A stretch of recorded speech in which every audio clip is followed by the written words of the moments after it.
Mundial Z posiblemente sea una de las mejores películas del género de zombies, pues la idea de que un virus convierta a los humanos en caníbales incansables, extremadamente agresivos y veloces, rompe con el concepto tradicional del zombie lento y torpe. Sin embargo, eso está lejos de la novela, y aunque Guerra Mundial Z, la película, sea una gran película, el horror vivido en la novela te dejará pensando si realmente quisieras estar en un apocalipsis zombie.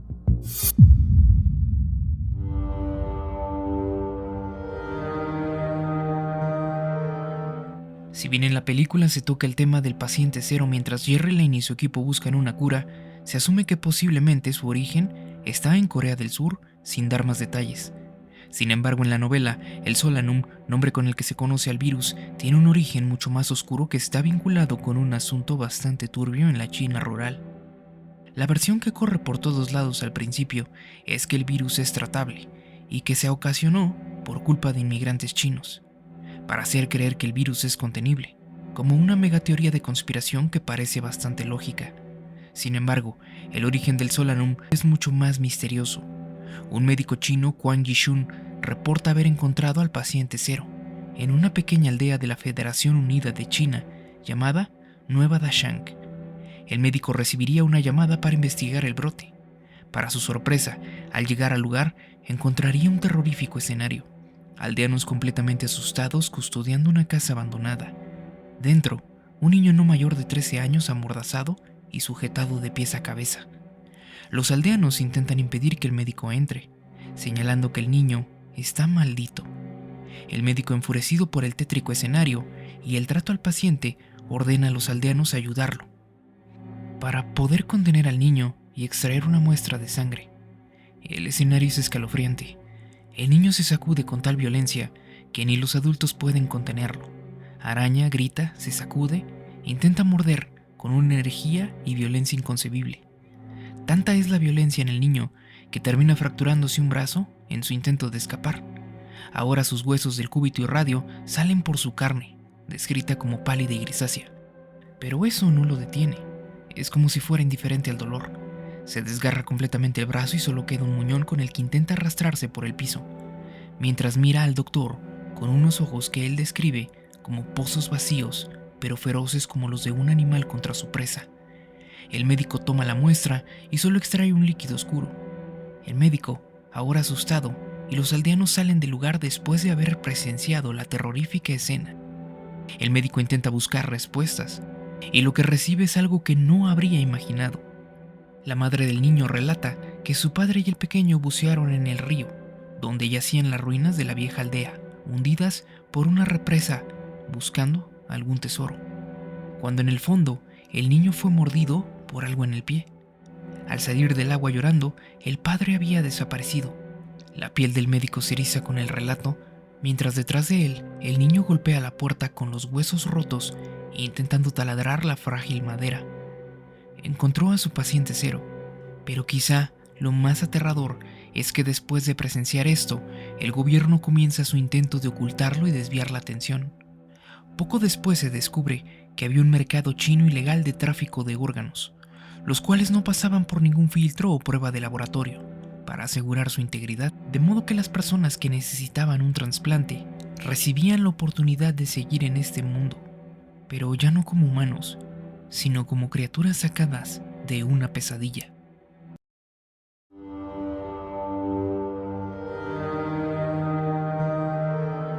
En la película, el mayor atractivo de los infectados es la velocidad de propagación del virus y su reacción estrechamente similar a la rabia, un estado constante de alteración y adrenalina que los impulsa a correr de manera sobrehumana. Las transformaciones se dan de manera breve y el colapso mundial se da en apenas días debido a la infección. En la novela, las criaturas son más similares al zombie clásico. Podría parecer que existe una contradicción entre el paciente cero y el resto de zombies. Sin embargo, el detalle a nivel biológico presentado en la novela es exquisito. Según la novela, el Solanum reescribe el cerebro, y en ese proceso de transición, los infectados pierden los inhibidores del dolor, llevando sus capacidades físicas a niveles extremos, haciendo que incluso se autolesionen. Tendones, músculos y huesos pueden romperse completamente durante estos ataques. Una vez completada la infección, el cuerpo comienza a morir y el efecto de rigor mortis se apodera de ellos. sujetándose a la descomposición corporal, mellando sus capacidades físicas, pero dándoles una resistencia increíble y haciendo que aunque las criaturas sean lentas, sean prácticamente indetenibles. Pues pronto, muchos zombies comienzan a caminar sobre el fondo marino, cruzando fronteras, y solo pueden ser detenidos destruyendo su cerebro. No importa si no tienen ninguna extremidad funcional, en tanto tengan el cerebro íntegro, seguirán moviéndose, lo que los hace indetenibles. Además de que desarrollaron una forma de comunicación similar a la presentada en la película. Sus oídos se volvieron tremendamente agudos, por lo que un solo zombie puede atraer a una horda a kilómetros, además de que no se cansan en su avance. Miles de cadáveres incansables que no pueden ser detenidos por fronteras terrestres o acuáticas. Esta habilidad llevaría a las fuerzas humanas a experimentar uno de los escenarios más catastróficos en su historia militar. Atentos a lo que viene.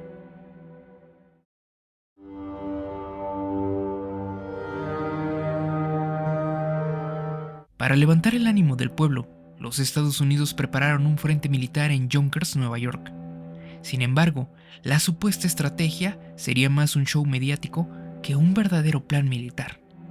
El ejército decidió atacar con misiles y artillería a los infectados, armas útiles contra humanos, pero inútiles contra los no muertos, puesto que la onda expansiva de artillería y fuego pesado revientan los órganos internos o incluso pueden desmembrar objetivos.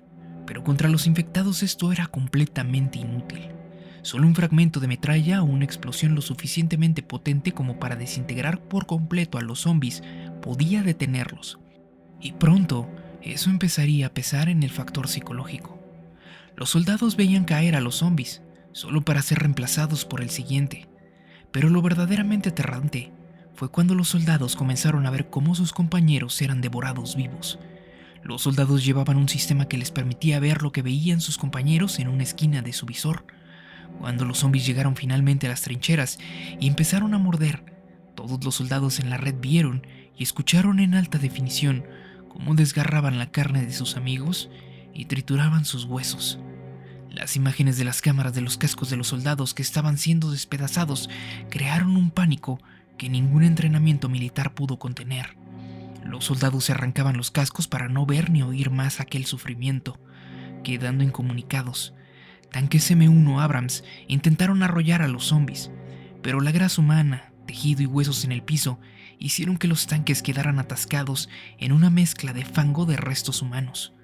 Los zombies subían a los tanques intentando entrar, tapando las entradas y matando a los tripulantes por falta de ventilación y calor extremo.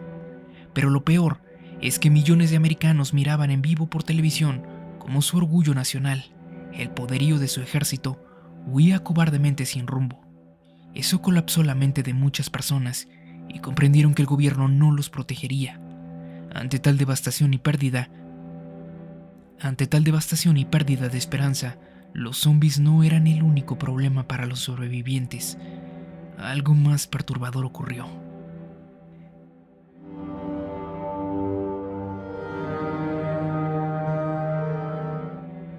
Vidkun Quisling fue un político noruego que colaboró con el hombre del bigote durante la Segunda Guerra Mundial. En el contexto del libro, se usa para describir a un enemigo muy especial, a los traidores de su propia especie. El miedo se apoderaba de las personas ante la incompetencia de los gobiernos, los fracasos militares y la pérdida de esperanza. Algunas personas comenzaron a perder los estribos. La novela describe el testimonio de un soldado que patrullaba. De momento, un zombi sale de la nada y muerde a su compañero, arrancando su carne de manera grotesca. El hombre abate al atacante, pero para su sorpresa, sangrado rojo, brillante. Los hombres no entienden el escenario, hasta que más adelante se descubre que muchas personas comenzaron a actuar como zombies. El evento los perturbó de tal manera que muchos humanos sanos, sin infección, comenzaron a actuar como zombies, comiendo carne humana. Por eso el sobrenombre Quislings, gente sana que comenzó a actuar como dementes. Lo más triste, pero a la vez más oscuro, es que los Quislings creían que al comportarse así, se mimetizarían con los zombies y no los atacarían. Grave error. Los zombies se guiaban por el olfato y oído, detectando el aroma del virus y los latidos del corazón. El Quisling se quedaba ahí parado gimiendo como un muerto. mientras un zombie real empezaba a arrancarle pedazos de carne de manera grotesca. El Quisling ni siquiera se defendía, hasta que el dolor era insoportable, un factor que la película ignoró por completo, quizá por ser un tema muy oscuro para una película de acción. Pero en cuanto a la acción, la novela no carece de ello. El título Guerra no está ahí para contar solo horrores y penurias, sino también cómo aprendió la humanidad a defenderse.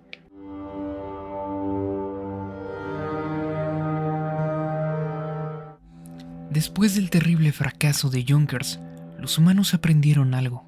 El armamento avanzado, la guerra electrónica, era inútil. Se requería precisión, volver a los básicos. En Europa, los sobrevivientes se comenzaron a refugiar en castillos. Los densos muros de piedra y puentes elevadizos jugaron un papel crucial en la supervivencia cuando la tecnología colapsó. Llama la atención el caso de la guerra de Kukulcán en México. Cuando la infección empezó, la gente huyó hacia las pirámides. La novela narra que las personas lucharon valientemente, resistiendo a los zombies durante semanas. No se explica abiertamente cómo, pero existe la teoría que fue gracias a los cárteles mexicanos que la gente pudo defenderse. Los ejércitos del mundo aprendieron algo más. Cada bala contaba. Así que el ejército de Estados Unidos tomó la iniciativa de crear un nuevo rifle de combate, el SEER. Adiós al mecanismo de disparo automático. El rifle disparaba una bala por accionamiento. La orden era clara: ahorrar munición y ser extremadamente precisos. Tiros a la cabeza. Al mismo tiempo, se desarrolló una formación de combate inspirada en los romanos y guerras napoleónicas. Los soldados formaban un cuadro que disparaban en todas direcciones.